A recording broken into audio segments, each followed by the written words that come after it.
Olá, famílias educadoras do meu Brasil. Esperamos que esteja tudo bem com vocês e que vocês estejam gozando de perfeita saúde.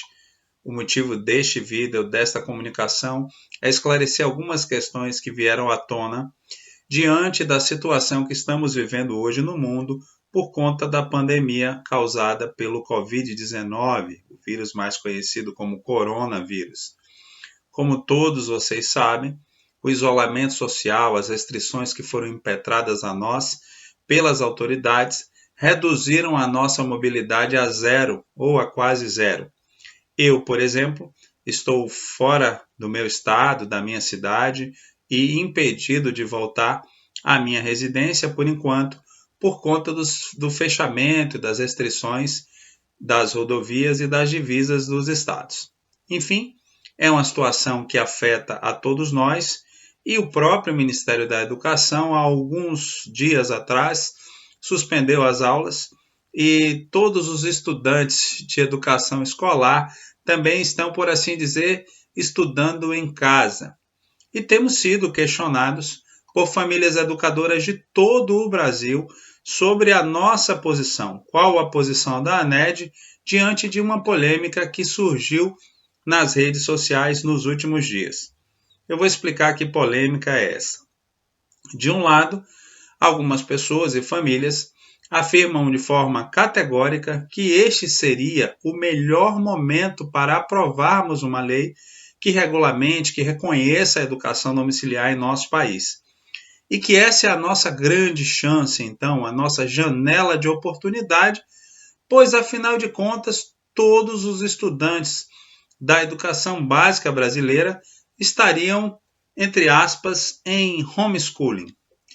De outro lado, tem famílias também e outras pessoas afirmando que nós não podemos ser aproveitadores nem oportunistas, ou seja, não podemos nos aproveitar de uma situação tão grave, tão delicada como essa, quando governos estão buscando medidas protetivas para salvar vidas e nós estaríamos então nos aproveitando disso para aprovar o homeschooling e que homeschooling não pode ser confundido com quarentena e nem com isolamento social. E aí estamos recebendo uma enxurrada de e-mails, de mensagens nas redes sociais e até de telefonemas, ligações, nas quais as famílias estão perguntando qual é a posição da ANED em relação a essa polêmica. Bom, primeiramente, antes de falar sobre a nossa posição, nós precisamos fazer algumas considerações importantes. Ou seja, a primeira delas é que não podemos desconsiderar a gravidade dessa situação. É bom a gente lembrar que a pandemia nem chegou ao seu pico ou ao seu ápice no Brasil. Muitas famílias homeschooling, apesar de manterem suas atividades pedagógicas com os filhos ininterruptas, elas também foram afetadas, seja por questões de saúde, seja por questões de deslocamento, questões profissionais e até mesmo nossas atividades intensas de convívio social e de socialização com nossos filhos foram afetadas. De fato, homeschooling não é isolamento social. Depois, também não podemos afirmar com tanta convicção, com tanta certeza que chegou a nossa hora, que essa é a nossa janela de oportunidade. Não somos oportunistas nem aproveitadores, é claro, e jamais nos valeríamos da situação na qual pessoas estão morrendo e outras pessoas estão perdendo seus entes queridos, simplesmente pelo fato de que queremos aprovar o homeschooling. Mas é preciso que a gente separe bem o que é oportunismo do que é oportunidade. Então, meus queridos, é o seguinte, essa crise está só no começo. Ninguém pode prever quanto tempo ela vai durar e quais são as consequências e os desdobramentos.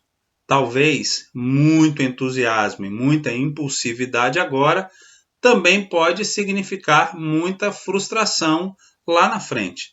Então nós precisamos ser sóbrios e ser coerentes. Na semana retrasada, nós estivemos reunidos em Brasília, avaliando toda a situação e principalmente o contexto político. Tem muita gente boa, muita gente inteligente, muita gente bem intencionada, que tem falado algumas coisas sobre essa situação e como nós deveríamos aproveitá-la. E algumas dessas informações são muito boas e muito coerentes, sim. Mas, no frigir dos ovos, o que vai definir o contexto legal são os votos dos parlamentares. Tá? O contexto político ele não pode ser excluído disso jamais. No final das contas, o que decide se uma lei é aprovada ou não são os votos dos vereadores, dos deputados estaduais, dos deputados federais, dos senadores. E nós não podemos excluir o contexto político.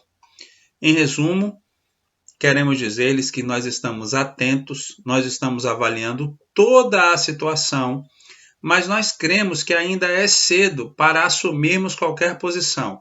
Vocês nos conhecem, sabem que não ficamos em cima do muro, só estamos buscando ser cautelosos. Estamos avaliando quais são as nossas chances. Então não vamos, vou repetir, não vamos confundir oportunidade com oportunismo. Segunda coisa, nós defendemos a liberdade educacional. E essa crise que nós estamos vivendo, essa situação que estamos vivendo hoje, mostra que liberdade educacional é bom em tempos de paz e sossego e também é bom em tempos de crise. Então, viva a liberdade educacional. Quanto às famílias educadoras, eu quero animar vocês. Eu quero animar as famílias educadoras, principalmente aquelas que têm sido procuradas por papais e mamães que têm os filhos na escola e que neste momento não estão sabendo direito o que fazer com eles e estão buscando ajuda. Ajude essas famílias.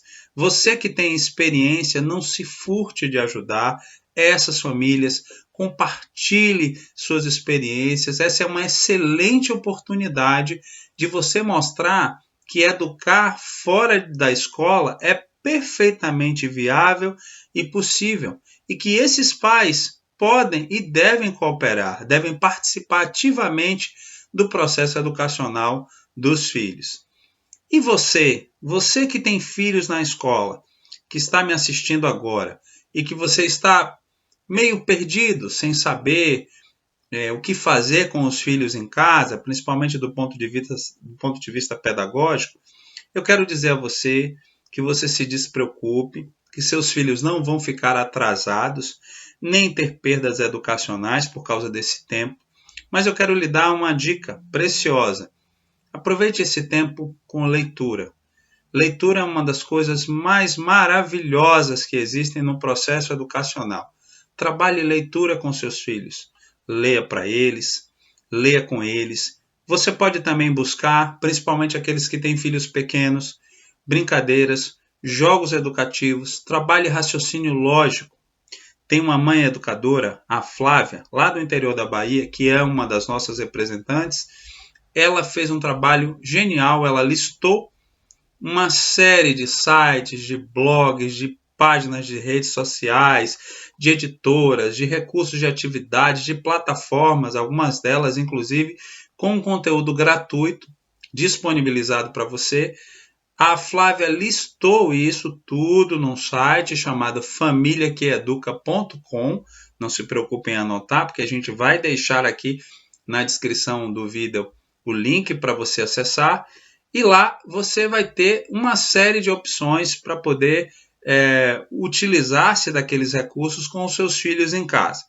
E também no nosso Instagram você pode acompanhar uma série de experiências fantásticas que as famílias educadoras estão compartilhando com seus filhos, mamães e papais.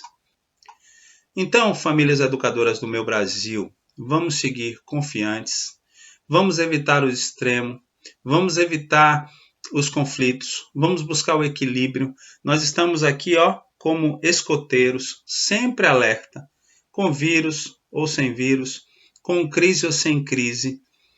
nós vamos chegar a um bom termo e, se Deus quiser, alcançar a nossa tão sonhada liberdade educacional.